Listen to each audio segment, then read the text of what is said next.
Good afternoon, it's Malcolm. Or good morning, depends on when you're watching this, of course. Welcome to another daily vlog or daily-ish vlog. So today I'm hurting a bit actually. I don't know what it was, but a dog pulled my arm last night during training, and I think it's kind of kicked off an old injury a little bit. But anyway, so if you hear me going, it's just that I've hit it or something like that. Okay, so today's vlog is about actually using PR ratings in a slightly different way and to what you're used to. Now, I'm going to try and make this video quick, but obviously it will take a little bit of explaining, so I'll make it as quick as possible. Okay, so we're going to deal with handicap races only because we need some figures, and we're going to turn on a couple of things. Ignore the greens at the moment, I'll come back to those, but turn on MR, so untick MR, untick DRS, which is here, DRS percentage, untick one at going, which is that one there, and untick rating, which is that one there, and I think that would probably be about it. Okay, and then if you update that, and I'll show you if you update it, so it recounts everything I've just done. And what I'm going to do is use a few figures to decide whether the favourite is a strong favourite or not. Now, as I said, this is only a quick idea. You really need to do a bit of your own research when you come down to it, but it might just kick off some ideas in your head of how to use PR ratings, which is actually one of the original ideas I had when I created it.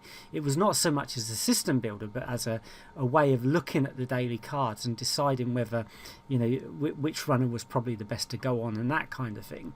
So that's why you've got so many columns of information, in fact 70 columns of information. Okay, so what we're going to do is we're going to come down and we're going to look, and we're going to say, okay, so the top rated runner, or the early rank runner, we go on early rank, although as you can see they sometimes change during the day, and sometimes you'll see that the rating figure actually ends up, or the top rating figure often ends up as favourite. Don't know why, but it's because it's based on percentages of chances of winning, I think, and things like that. So maybe that I've got it quite good, or I got it in line with the market. I'm not sure it's a good way of actually picking a favourite, but it's certainly in line with the market a lot of the time. So basically what we're going to do is we're going to look at each individual runner and then say, well, okay, based on what's happening with them, could they beat the favourite? Okay, so let's start with, obviously this top one is a non-runner, and I've gone back to yesterday just so that we've got results in and we can see very, very quickly what we're talking about. So this runner has a DRS of 10. Now, that's not particularly high. This one obviously beat it. So that might have been the runner to be on. But anyway. So, are there any others in the race that have got a better DRS? Well, we can see here straight away 20% there, 27 and 25% there. So straight away there's 3 with slightly better DRS. So DRS, by the way, is just an amalgamation of past performance, based on the same race type, going, class, and various others. I've explained that in another video. We do a piece of software called Daily Race Stats, and it's based around that information. Okay, so we'll look at the actual jockey. Now this one's got a 8.33 strike rate, so this one has got a better strike rate. This one has, and this one has. Sorry, no, I'm wrong. Yes, I am right.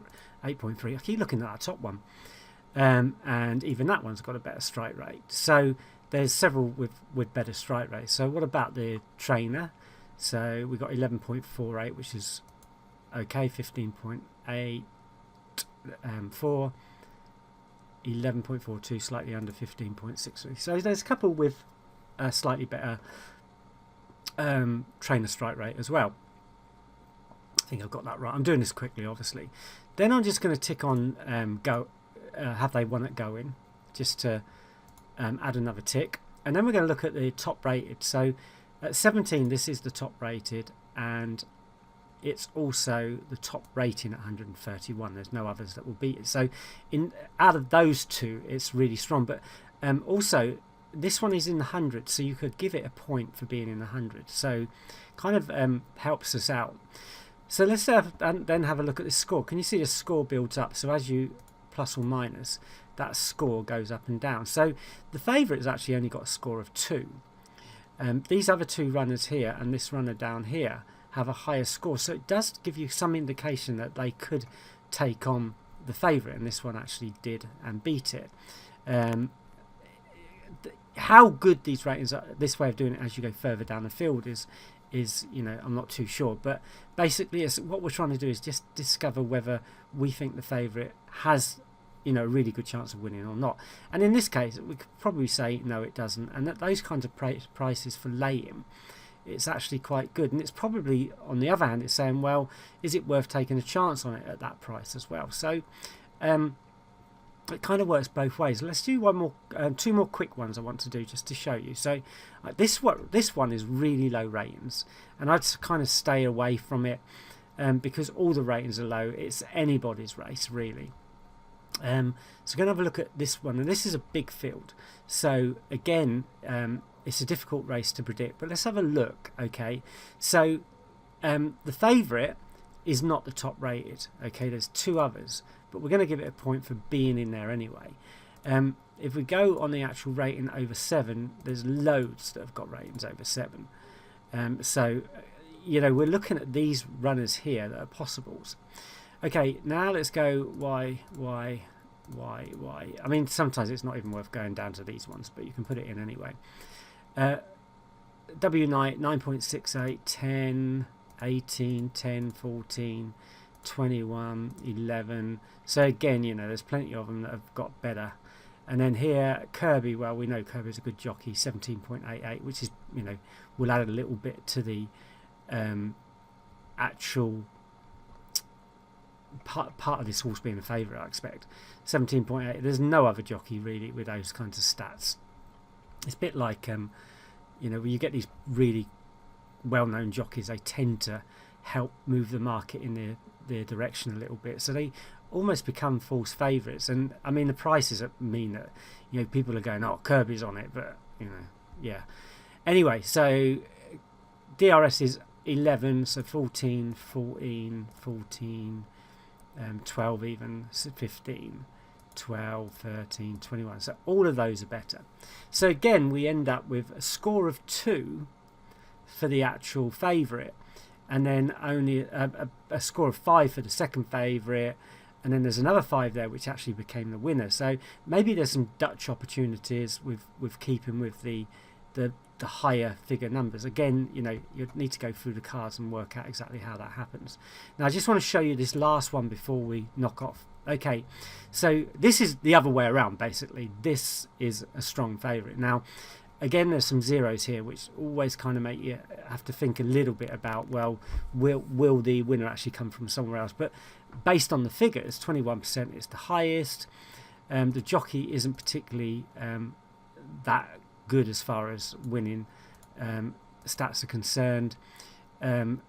Eastbury is the top trainer. The only one at the go-in.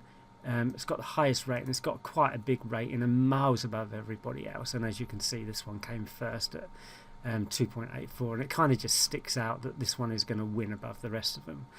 It doesn't always happen that way, of course it doesn't, but you know, that's a good show of how it could happen.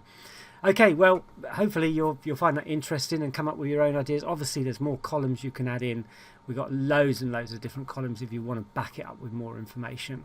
And it's a good way of reading the race cards. And as I said, it was the original idea, but you know, things change. People want different things, and that's how we ended up. But a good way of looking at it. Okay, thank you for watching. Don't forget to thumbs up and subscribe to the channel if you want to see more or you want to get the videos quickly. Thank you again, and I'll see you in the next video. Bye bye.